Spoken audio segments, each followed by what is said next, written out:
The clock above the grill read 11:47 p.m. when Maya Rodriguez finally untied her apron and felt the weight of another 12-hour shift settle into her bones. The Sunrise Diner never lived up to its name during the night shifts, when the fluorescent lights buzzed like angry wasps and the coffee had been sitting on the burner so long it could strip paint. She'd been working doubles for 3 weeks straight ever since her landlord had slipped that rent increase notice under her door, the kind of notice that felt less like paper and more like a death sentence. The kitchen smelled like grease and desperation, a combination Maya had become intimately familiar with over the past 2 years. Her feet ached in shoes that should have been replaced 6 months ago, but replacements cost money, and money was something that seemed to slip through her fingers no matter how many hours she worked. She watched her manager Derek count the register with the enthusiasm of a man who'd given up on life sometime around his 30th birthday. The diner had been slow tonight, slower than usual, which meant her tips barely covered her bus fare home, with enough left over for maybe a cup of ramen if she was lucky. In the back corner of the kitchen, past the industrial dishwashers that groaned like dying animals, she could see Mr. Chen finishing up his cleaning duties. He'd been the night janitor at the Sunrise Diner for as long as Maya had worked there, maybe longer, a quiet man in his 60s who spoke broken English and kept to himself. Most of the staff barely acknowledged his existence, treating him like he was part of the furniture, another fixture in a restaurant full of broken dreams and broken equipment. Maya had tried talking to him a few times, but he always just nodded and smiled, his weathered hands gripping his mop handle like it was the only solid thing in an uncertain world.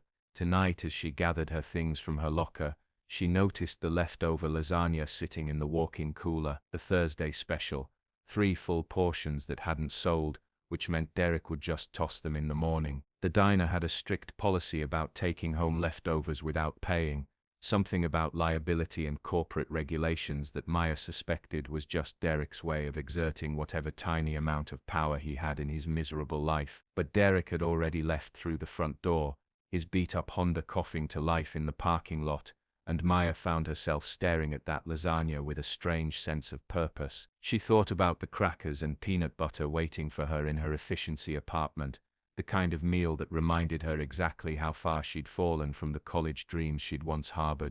Maya packed the lasagna into 3 styrofoam containers, her hands moving quickly before she could talk herself out of it.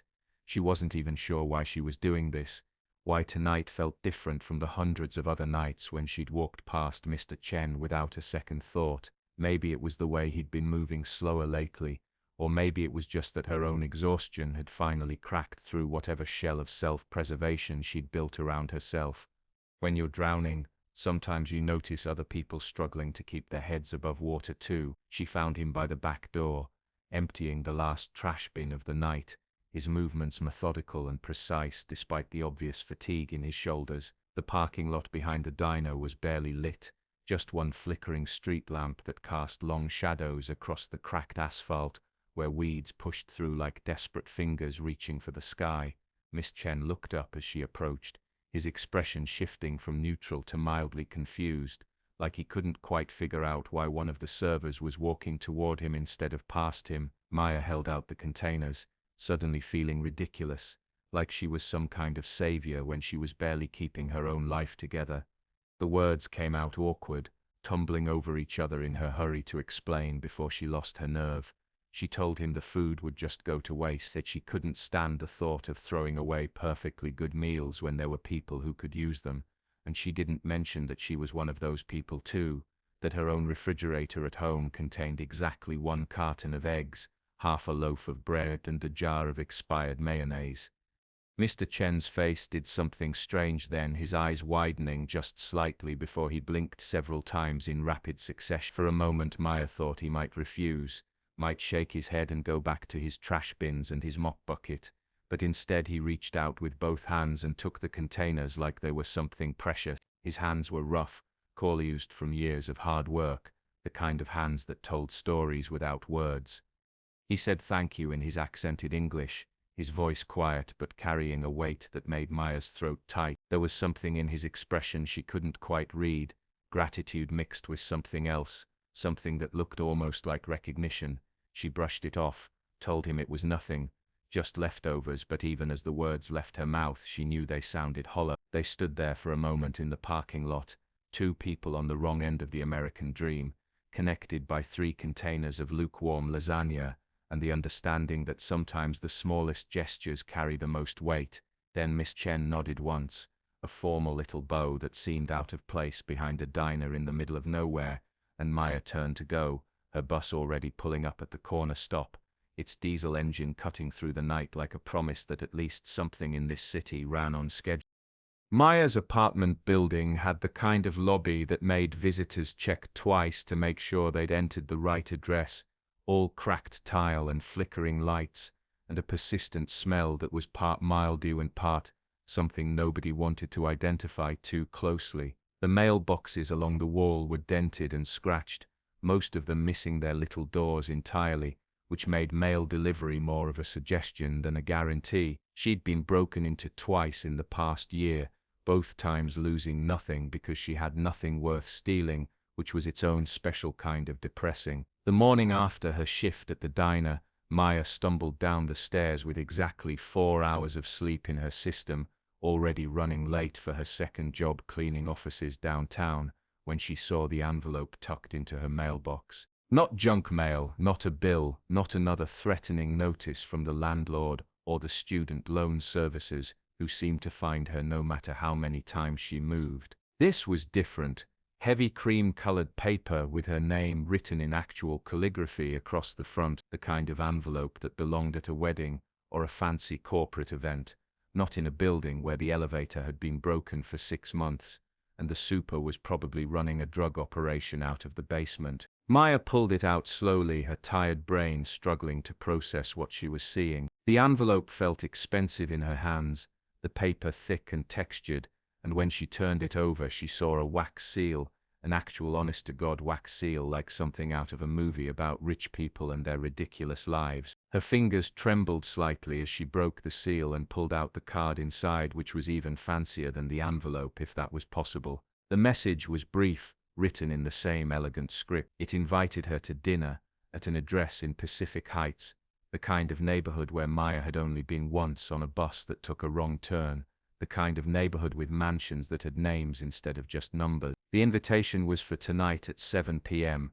and it was signed simply with the initial C. No explanation, no context, just an address and a time and that single letter that meant absolutely nothing to her foggy morning brain. Maya read it 3 times, then a 4th, waiting for the punchline or the scam or whatever this obviously had to be. Rich people didn't invite broke waitresses to dinner in Pacific Heights. This had to be a mistake.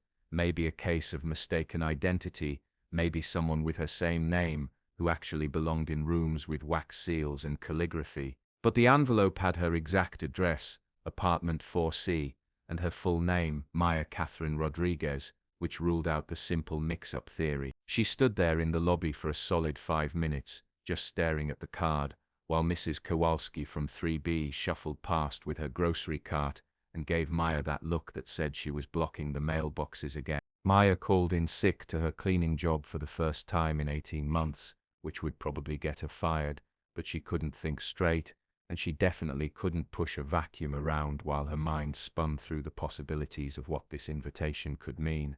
She spent her rent money on coffee at the Starbucks down the street, because they had Wi-Fi and her phone data had run out 3 days ago, and she needed to figure out what the hell was happening before she made any decisions about whether to actually show up at this address tonight. The barista gave her a look when she ordered the cheapest thing on the menu, and then proceeded to sit there for 3 hours, but Maya had perfected the art of ignoring judgment from service workers, because she was one herself and she understood. She pulled out the invitation again, studying it under the harsh coffee shop lighting, and started with the obvious thing, the address.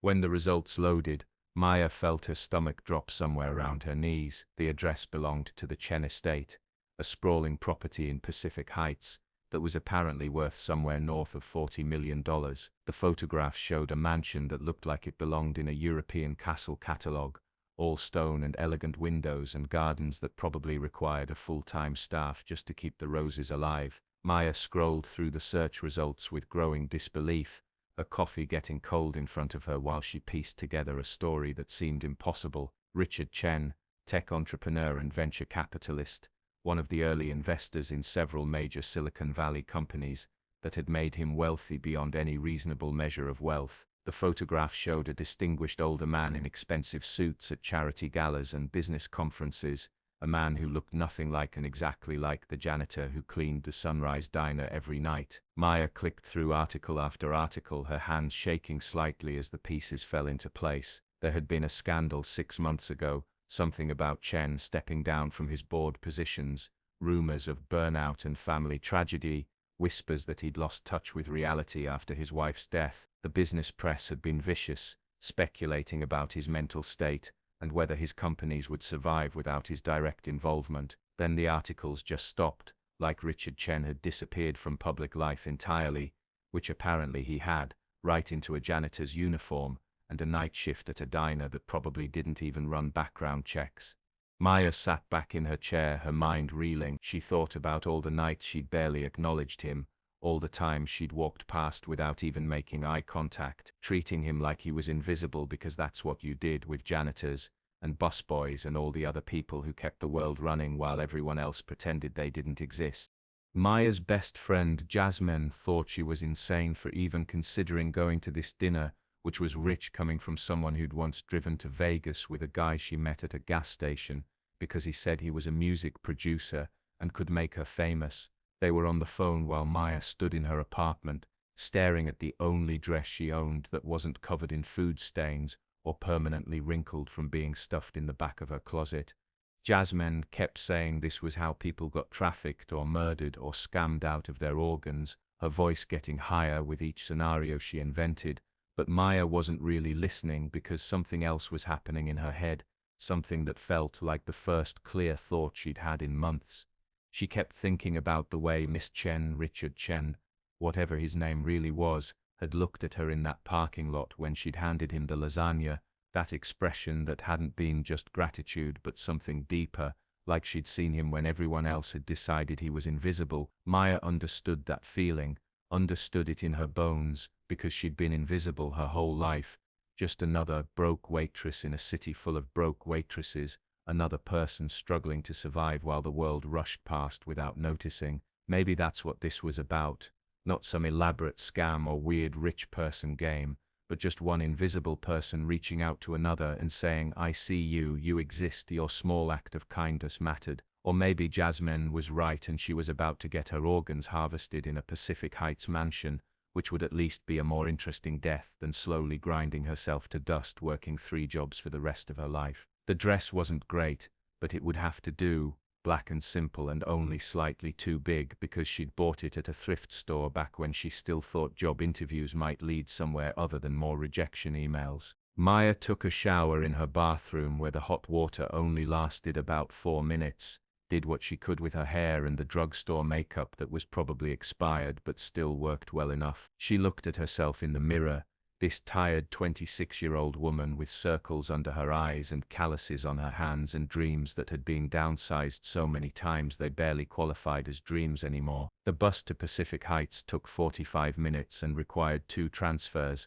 and Maya clutched that invitation the whole way like it was a ticket to somewhere else, somewhere better, somewhere that wasn't the inside of a diner that smelled like grease and broken promises. She watched the city change through the bus windows, the buildings getting nicer, the streets getting cleaner, the people getting whiter and better dressed, until she was in a neighborhood where the houses had gates and the trees looked like someone actually watered them.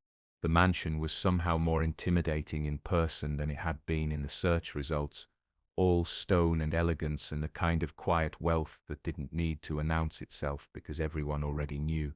Maya stood at the gate for a full minute before she could make herself press the intercom button, a finger hovering over it while her brain screamed at her to turn around and get back on the bus and forget this whole thing ever happened, but something made her press it anyway, maybe curiosity or maybe desperation or maybe just the knowledge that her regular life was waiting for her back in that efficiency apartment, and it would still be there tomorrow, just as depressing as it was today. The intercom crackled and a voice answered, professional and polite, asking her name, and then the gates were swinging open with the kind of smooth silence that only came from mechanisms that cost more than Maya made in a year. The pathway to the front door was lined with lights that came on automatically as she walked, like the house itself was welcoming her, and she could see the gardens stretching out on either side, all perfectly maintained and probably hiding groundskeepers who worked invisible hours to keep everything looking this effortlessly beautiful. The front door opened before she could knock, and a woman in what Maya could only describe as actual butler attire stood there with a warm smile that seemed genuine despite the obvious absurdity of this entire situation. She introduced herself as Miss Harrison, the house manager, and invited Maya inside with the kind of grace that made Maya acutely aware of her thrift store dress and her shoes that squeaked slightly on the marble floor. The interior of the mansion was exactly what Maya expected and nothing like she'd imagined. All high ceilings and art that was probably worth more than her student loan debt, and furniture that looked like it belonged in a museum. But it wasn't cold or sterile like she'd thought it would be. There was warmth here, personal touches that spoke of a life actually lived rather than just a showpiece for wealth. Photographs lined the hallway, showing Richard Chen at various stages of his life, and in many of them was a woman with kind eyes and graying hair who must have been his wife, the one the articles had mentioned. Mrs. Harrison led Maya through the house, past rooms that seemed to go on forever, each one more elegant than the last, until they reached a dining room that was somehow both grand and intimate. The table was set for two, not some ridiculous 20-person setup, but just two places across from each other, with candles and flowers and the kind of attention to detail that made Maya's chest tight. And there, standing by the window looking out at the garden, wearing casual slacks and a button-down shirt instead of janitor's coveralls, was Mr. Chen. Richard Chen looked different here, in his own home, with his own clothes and his own dignity restored, but his eyes were the same eyes that had looked at her in that parking lot, grateful and knowing, and somehow sad. He turned when she entered, and smiled, not the nervous smile of Miss Chen the janitor, but the confident smile of a man who'd built empires and lost them, and survived anyway. He invited her to sit, and Maya found herself moving forward on autopilot, her mind still trying to reconcile the man in front of her with the man she'd handed leftover lasagna to just 24 hours ago. Mrs. Harrison served them dinner, actual courses prepared by what was presumably an actual chef, and it was delicious in a way that made Maya realize she'd forgotten what real food tasted like after years of diner scraps and ramen. Richard didn't speak at first, just let her eat, and Maya was grateful because she didn't trust her voice not to shake if she tried to talk.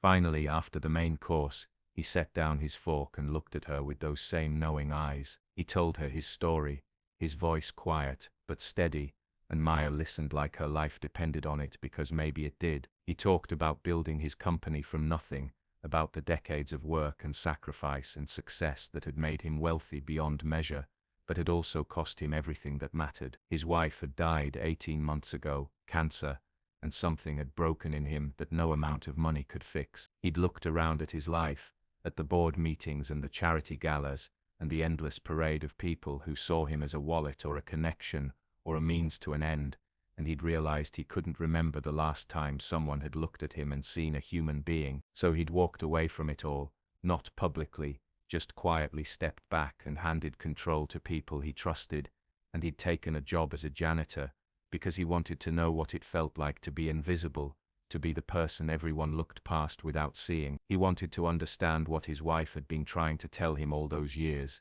that life wasn't about the money or the success, but about the moments of genuine human connection that happened when you stopped performing and started actually living. For 6 months he'd cleaned floors and emptied trash bins and listened to servers and cooks and managers talk about him like he wasn't there, and he'd learned more about humanity in that time than he had in 40 years of business meetings. And then Maya had handed him that lasagna, had looked at him like he mattered, had performed a small act of kindness that cost her nothing and everything, because he knew he'd overheard enough conversations to know that she was barely surviving herself. She could have walked past him like everyone else did, but she hadn't, and that moment had reminded him of something his wife used to say, that the measure of a person wasn't in their grand gestures, but in what they did when nobody was watching and there was nothing to get.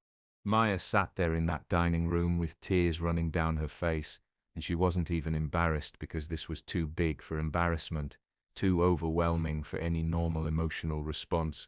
Richard Chen had seen her, actually seen her, in a way that nobody had in years, maybe ever. He slid an envelope across the table, different from the invitation but equally elegant, and told her she could open it now or later, whatever she preferred. Maya's hands shook as she opened it, and inside was a check, not for some small amount that would barely cover her rent, but for $50,000, and underneath that was a business card for his foundation with a woman's name and a phone number. Richard explained that he'd set up a scholarship fund in his wife's name, dedicated to helping people who'd been knocked down by life but who still had the capacity for kindness, who still looked at other people and saw human beings instead of obstacles or opportunities. The woman on the card ran the foundation, and she was expecting Maya's call, and there was money available not just for education but for living expenses, for getting stable, for having the breathing room to figure out what she actually wanted to do with her life instead of just surviving day to day. He wasn't offering her charity, he said he was offering her a chance, the same chance someone had given him 40 years ago when he was a broke immigrant with a head full of dreams and no clear path forward. All he asked was that she pay it forward someday, when she was on the other side of this, and had the means to help someone else who was drowning. Maya couldn't speak, couldn't form words, could only sit there and cry while this man who'd pretended to be invisible told her that she mattered, that her small act of kindness had ripple effects she couldn't possibly understand.